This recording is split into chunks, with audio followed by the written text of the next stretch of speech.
Hello friends, मैं आपके लिए धर्मराज और एक बुढ़िया की कहानी लेकर आई हूँ। जो आपको अच्छी लगे तो लाइक और सब्सक्राइब ज़रूर कर देना। चलो शुरू करते हैं। किसी गांव में एक बुढ़िया रहती थी। वो बहुत नियम धर्म से पूजा करती थी। तो एक दिन भगवान के घर से उसे यमदूत लेने आए और वह उनके साथ चल पड़ी। चलते चलते एक गहरी नदी आई। यमदूत बोले, माई, तुमने गौदान की है कि नहीं? बुढ़िया ने उनकी बात सुनकर श्रद्धा से गाय का ध्यान किया। वह उनके समक्ष आ गई और बुढ़िया उसकी पूंछ पकड़कर नदी पार कर ली। वह यमदूतों के साथ आगे गई तो काले कुत्ते आ गए। यमदूत फिर बोले, तुमने कुत्तों को खाना दिया कि नहीं? बुढ़िया ने मन में कुत्तों का ध्यान किया तो वह रास्ते से चले गए। अब बुढ़िया फिर आगे चली तो उसे रास्ते में कौए मिले और कौए बुढ़िया की सर में चोंच मारने लगे। तो यमदूत बोले, ब्राह्मण की बेटी के सिर में तेल लगा था। बुढ़िया ने ब्राह्मण की बेटी का ध्यान किया तो कौए ने चोंच मारनी बंद कर दी। जब वो कुछ आगे बढ़ने लगी तो बुढ़िया के पैर में कांटे चुभने लगे। तो यमदूत बोले, तुमने खड़ाऊ दान किए थे? बुढ़िया ने उनका ध्यान किया तो खड़ाऊ उनके पैरों में आ गई। बुढ़िया फिर आगे बढ़ी। चित्रगुप्त ने यमराज से कहा, आप किसे लेकर आए हो? यमराज जी बोले, इस बुढ़िया ने तो बहुत ही दान पुण्य किए हैं, लेकिन धर्मराज जी का कुछ भी नहीं किया, इसलिए इसके आगे के दरवाजे सब बंद हैं। सारी बात सुनने के बाद बुढ़िया बोली, मुझे सिर्फ 7 दिन के लिए धरती पर भेजो।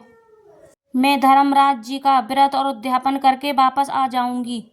बुढ़िया माई वापस अपने गांव आ गई और गांव वाले ने समझा ये भूत आ गई है और अपने दरवाजे सभी ने बंद कर लिए।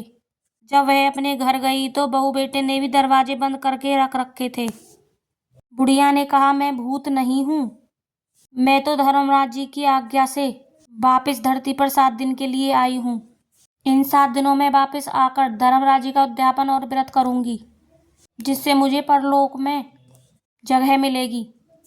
बुढ़िया की बातों को सुनकर आश्चर्यचकित बहू बेटे हो जाते हैं और पूजा की सारी सामग्री एकत्रित करते हैं। बुढ़िया कहानी कहती है तो वह हुंकार नहीं भरते, जिससे बुढ़िया अपनी पड़ोसन को कहानी सुनाती है और वह हुंकार भी भरती है।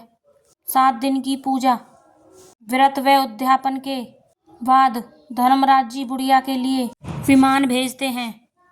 स्वर्ग का विमान देख बहू बेटे साथ सारा गांव वाले भी स्वर्ग जाने को तैयार हो गए। ये कहानी तो केवल पड़ोसन ने ही सुनी है, इसलिए वही साथ जाएगी। सारे गांव वाले बुढ़िया से धर्मराज की कहानी की सुनने की आग्रह करते हैं। तब बुढ़िया उन्हें कहानी सुना देती है। कहानी सुनने के बाद सारे गांव वाले, सारे ग्रामवासी विमान में बैठकर स्वर्ग को जाते हैं। तो धर्मराज कहते हैं, मैंने तो केवल विमान बुढ़िया को ले आने को बोला था। बुढ़िया माई कहती है, हे धर्मराज, मैंने जो भी पुण्य किए हैं उसमें से आधा भाग गांव वालों को दे दो। इस तरह से धर्मराज ने गांव वालों को भी स्वर्ग में जाने का जगह दी।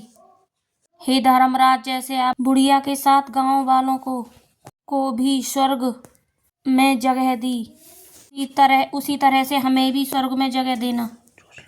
कहानी सुनकर हुंकार भरने वालों को और कहानी सुनने वालों को भी जगह देना। धर्मराज जी की कहानी के नियम, कोई 1 साल, कोई 6 महीने, कोई 7 दिन की कहानी अवश्य सुने।